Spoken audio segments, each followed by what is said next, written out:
अस्सलाम वालेकुम बेटा। सबक तश्कील पाकिस्तान। ऐसे कह लें कि ये शैतान की एक आंत है। इसी तरह तवील है कि ये आसानी से ख़त्म होने का नाम नहीं लेगा। मैंने शुरू करने से पहले आप लोगों को बताया था, आपको याद होगा कि ये सबक मैं आमतौर पे क्लासेस में शुरू में नहीं पढ़ाता, छोड़ देता हूँ ताकि बच्चे उकताहट और बेकैफ़ी का शिकार ना हों। मगर यहाँ चूँकि हमें तरतीबवार चलना पड़ रहा है, इसलिए मैंने सोचा कि लगे हाथों जहाँ हम किताब पढ़ रहे हैं वहीं इस सबक को भी साथ साथ देखते जाएं। मैंने पहला सबक पढ़ाया था, उसके बाद आप लोगों को याद होगा मैंने जानबूझ के अकबरी की हमाकतें, दिलचस्प नावल का हिस्सा था मीरतुल उरूज़ का, आपको वो पढ़ाया था। उसके बाद फिर मैंने नज़में शुरू करवा दी, नज़में पढ़ाई, चंद एक कुछ गज़लें पढ़ाई आप लोगों को, शायद एक दो पढ़ाई हैं मेरे ख्याल। तो वापस फिर पलट आया हूँ इधर नसर की तरफ। तो तश्कील पाकिस्तान से सफ़ा नंबर 6 और 7 हम लोग देख चुके हैं। सफ़ा नंबर 8 से ये हिस्सा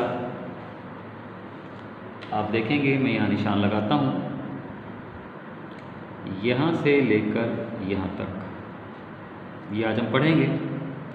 ये अगला पैराग्राफ हमारा फिर अहम होगा, इसमें हम डिटेल से जाएंगे। मैंने आपको सबक के आगाज़ में ही ये बात बता दी थी कि सबक का बहुत सा हिस्सा हम महज रीडिंग के तौर पे इस्तेमाल करेंगे, पढ़ेंगे। वो पैराग्राफ जो तशरीह के हवाले से, तशरीह के अखबार से अहम हैं, उनकी हम मुनासिब तरीके से रिटन वज़ाहत आप लोगों को देंगे। तो ये हिस्सा तशरीह के अखबार से,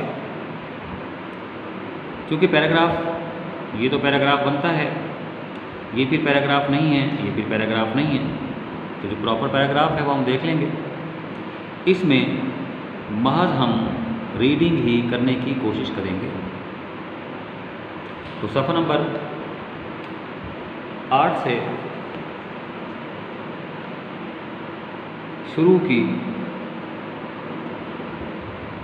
शुरू का कुछ हिस्सा है जो तशरीह के एतबार से कदरे गैर अहम है। हम मुख्तसरन इस हिस्से का जायज़ा लेते जाएंगे।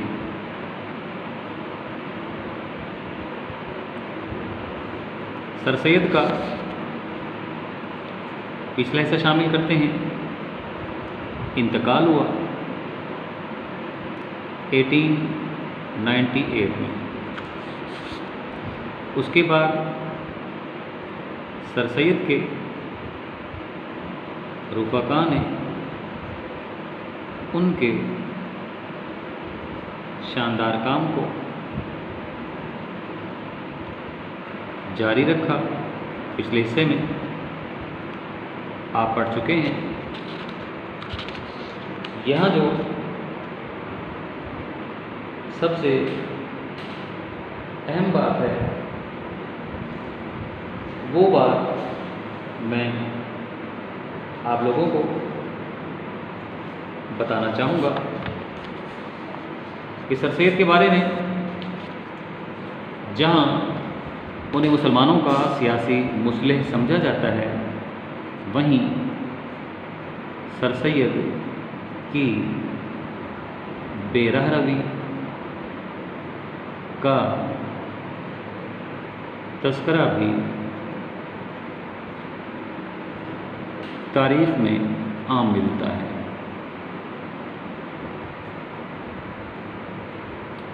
सर सैयद की बेराह रवी, रास्ते से भटकना देखकर उनके कुछ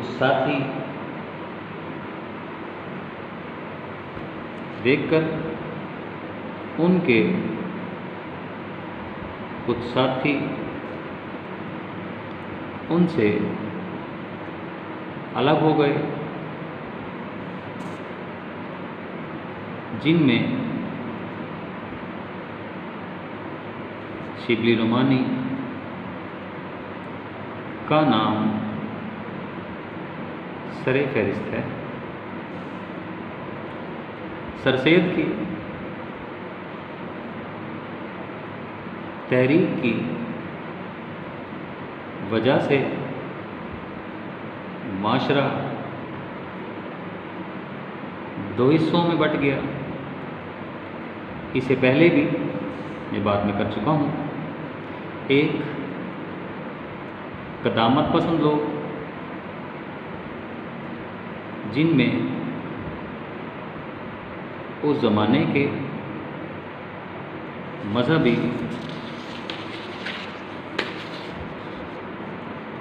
उलमा शामिल थे।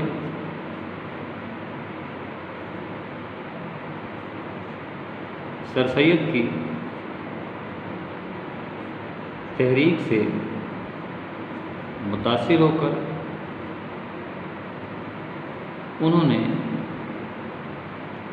मुख्तलिफ मदारिस और दीनी इदारे कायम करने शुरू किए ताकि आयाए दीन हो सके, दीन दोबारा ज़िंदा हो सके। दूसरा गिरोह जिद्दत पसंद था, जिद्दत पसंद लोगों का गिरोह। इसमें सर सैयद के रोशन ख्याल रफ़ा बाकी बच गए, जिन्होंने मुसलमानों को नए उलूम, जिनमें बिलखसूस अंग्रेज़ी और साइंसी मज़ामीन शामिल थे, की तरफ तवज्जो दिलाई। ये है बेटा इन सतूर का लुबे-लुबाब जो आज हमने पढ़नी है। क्या कहता है मुसन्निफ़, इसकी पूरी डिटेल में नीचे आपको लिख के दे चुका हूँ। अलीगढ़ तहरीक की वजह से कौम में कई और तहरीकात शुरू हो गई। कौम दो हिस्सों में तकसीम हो गई। अलीगढ़ तहरीक जिद्दत पसंद लोगों की थी, जदीदियत के हामिल मॉडर्न लोगों की, और तहरीकात चलाई कदामत पसंद लोगों ने, मजहबी उलमा ने। इख्तलाफात ज़रूर रूनुमा हो। कदामत पसंद ने कहा कि हम जिद्दत पसंद से बेहतर हैं, और जिद्दत पसंदों ने कहा कि हम कदामत पसंदों से बेहतर हैं, उन्हें कदामत पसंदी छोड़ देनी चाहिए। उनका ख्याल था कि जिद्दत पसंदी छोड़ देनी चाहिए, दीन से चिमट जाना चाहिए। लेकिन एक हद तक ये नई ज़िंदगी का निशान थे। मुसन्निफ़ बताता है, हलचल किसी भी कौम में ज़िंदगी का निशान हुआ करती है। हलचल शुरू हुई। खुशी की बात ये थी कि कौम में हलचल शुरू हो गई। वो कौम जो पहले सोई हुई थी, वो कौम जो पहले अंग्रेज़ों की ग़ुलामी कबूल कर चुकी थी, वो कौम जो ग़ुलामी के लिए अपने आप को आमादा कर चुकी थी, उसमें कुछ न कुछ मोटिवेशन या तहरीक पैदा हो चुकी थी। मुसन्निफ़ खुशी का इज़हार करते हैं। सर सैयद अमीर अली और दीगर बुज़ुर्गों ने इस्लाम को मगरबी उलूम से इस तरह जा मिलाया था कि उसे एक तरक्की याफ्ता मज़हब साबित किया। सर सैयद जिद्दत पसंदों से थे, अमीर अली जिद्दत पसंदों से थे। उन्होंने इस्लाम को अक़ल के उसूलों से साबित करने की कोशिश की और बताया कि इस्लाम एक घिसा पिटा, फरसुदा, पुराना मज़हब नहीं है, बल्कि तरक्की याफ्ता मज़हब है। लेकिन इस जदीद इल्मुल कलाम इसके क्या मानी है? इस्लाम को अक़ल की कसौटी पर परखने का इल्म सर सैयद एक नए इल्म दरियाफ्त किया।